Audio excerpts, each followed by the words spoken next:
temps de Dieu est le meilleur. La Bible dit qu'il donne la pluie en son temps.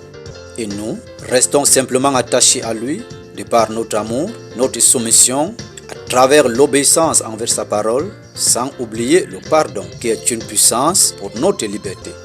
Soyons tous bénis.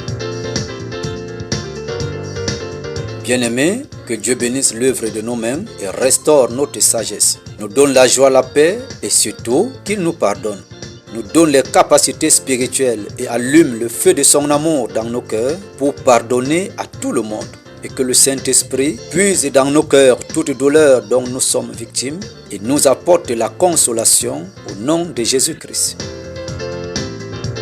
Le pardon, c'est quoi? C'est une puissance, une force. C'est un mystère dont la base est spirituelle, avec pour fondation le Dieu créateur du ciel et de la terre. Le pardon combat le mal, le trouble, la haine. Il favorise la paix, la joie, puis active l'amour du Seigneur dans nos cœurs.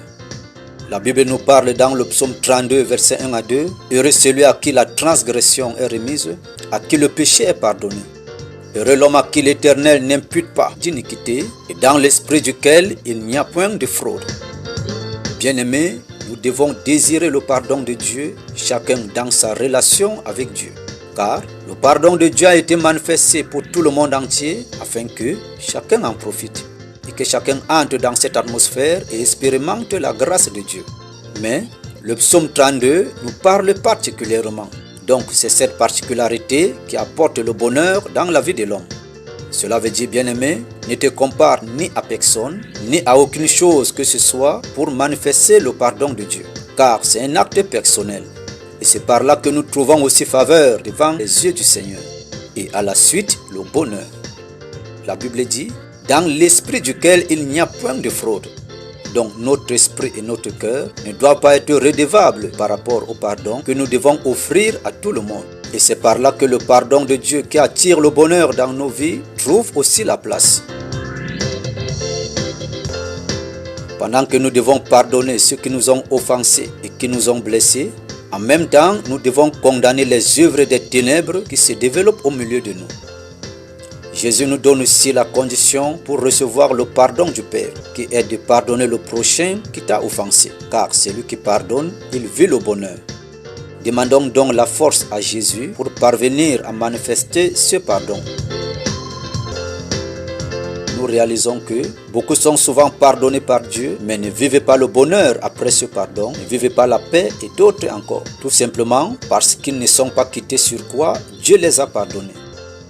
Donc, que cela soit que Dieu nous a pardonné ou alors que nous avons pardonné, nous devons quitter, se séparer de tout ce dont nous avons été conduits à pardonner, de ce qui a conduit au pardon et emprunter le nouveau chemin que le pardon nous présente pour vivre la grâce de Dieu, accéder à l'étape suivante de la vie et demeurer dans l'amour de Dieu qui a fondé le pardon. Jésus a pardonné le paralytique ce jour-là dans Matthieu chapitre 2, versets 1 à 12. Et le bonheur du pardon est entré dans sa vie. Il s'est levé et a commencé à marcher.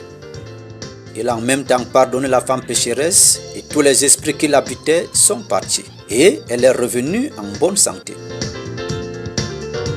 Que le pardon de Dieu dans ta vie et le pardon que tu manifestes tous les jours envers le prochain attire en toi le bonheur du Seigneur, la santé, la paix, la délivrance et le bonheur quotidien dans toutes les dimensions. Au nom de notre Seigneur Jésus-Christ. Que l'Esprit de Dieu nous accompagne dans toutes nos voies afin de demeurer dans la présence du Seigneur et que tous tes ennemis soient couverts de honte. Car la grâce de Dieu a surabondé. Sois encore béni. Votre émission est le temps de la grâce. Car le parcours de l'homme sur la terre n'est que la grâce. Mais restons aussi éveillés pour vivre continuellement la grâce de Dieu. Vous pouvez faire parvenir vos témoignages pour édifier les bien-aimés et favoriser la grâce dans la vie de ton prochain. Que Dieu bénisse toute ta semaine. Au nom de Jésus-Christ, Amen.